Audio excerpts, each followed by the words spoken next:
거울을 한번 보세요. 뭘 보이시나요? 여러분 자신, 익숙한 자신의 모습이 보이시죠? 하지만 이 모습, 거울 속의 내가 세상 속 진짜 나를 완벽히 보여주는 건 아니라는 생각 해보신 적 있으신가요? 빛의 반사로 만들어진 상, 뇌가 만들어낸 시각적 현실인 거죠. 우리가 스스로를 인식하는 방식은 감각 정보와 해석 과정이 절묘하게 섞인 결과물입니다. 눈과 뇌, 그리고 외부 세계의 합작품이라고 할 수 있죠. 시각적 인지의 여정은 눈에서 시작됩니다. 빛을 받아들여 정의 신호로 바꾸는 복잡한 기관이죠.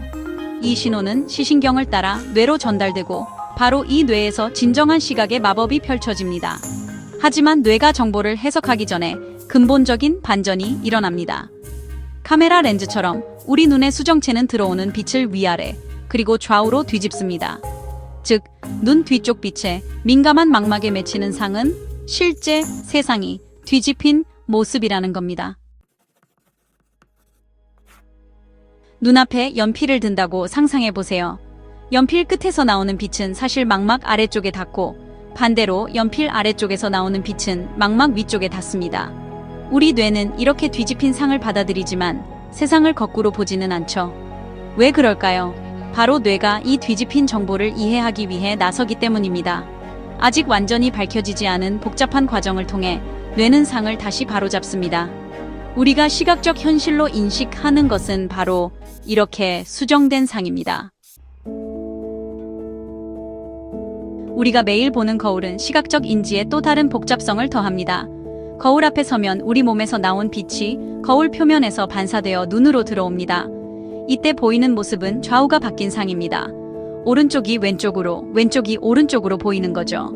이 현상을 좌우 반전이라고 하는데 상이 완전히 뒤집히는 것은 아닙니다. 거울은 상을 위아래가 아닌 좌우로만 뒤집습니다. 카메라 역시 거울처럼 이미지를 포착하고 보여주는 도구지만 나름의 인지적 특징을 가지고 있습니다.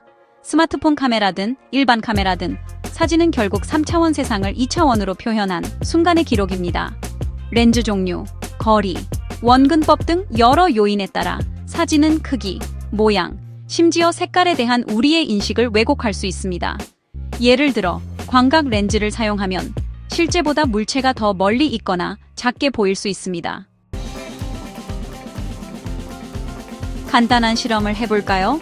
스마트폰 전면 카메라로 셀카를 찍어보세요. 그리고 후면 카메라로 다시 한번 셀카를 찍습니다. 두 사진을 비교해보세요. 차이점이 보이시나요? 전면 카메라는 보통 거울처럼 좌우가 바뀐 상을 찍고 후면 카메라는 바뀌지 않은 상을 찍습니다. 이러한 시각 차이는 사진 속 자신의 모습에 대한 인식을 크게 바꿀 수 있고 어떤 사진을 더 선호하게 되는 이유가 되기도 합니다. 우리 뇌는 효율성을 추구하기 때문에 감각 정보와 과거 경험을 바탕으로 현실에 대한 인식을 구성합니다. 즉, 우리가 보는 것이 항상 세상을 객관적으로 반영하는 것은 아니라는 뜻입니다. 기대, 편견, 심지어 감정 상태와 같은 요소들이 주관적인 해석에 영향을 미치죠. 뇌는 비어있는 부분을 채우고 불일치를 매끄럽게 만들어 마치 빈틈없는 시각적 경험을 제공합니다. 시각적 인지의 복잡성과 현실을 만들어내는 뇌의 역할을 생각해 볼 때 우리가 스스로를 얼마나 정확하게 인식하는지 의문을 가져볼 필요가 있습니다. 거울, 사진, 쇼윈도에 비친 모습 등을 통해 우리가 만들어내는 자신의 이미지는 결국 외부 정보와 내부 처리 과정의 결과물인 정신적 구성물입니다. 진짜 나라는 것이 존재한다면 그것은 끊임없이 변화하고 쉽게 정의할 수 없는 다면적인 존재일 것입니다.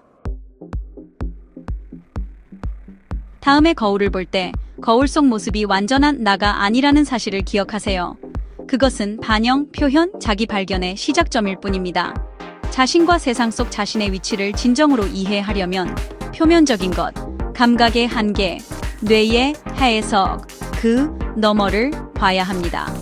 인식의 복잡성을 받아들이고 현실의 주관적인 특성을 인정하며 자기 발견의 여정이 계속된다는 것을 깨달아야 합니다.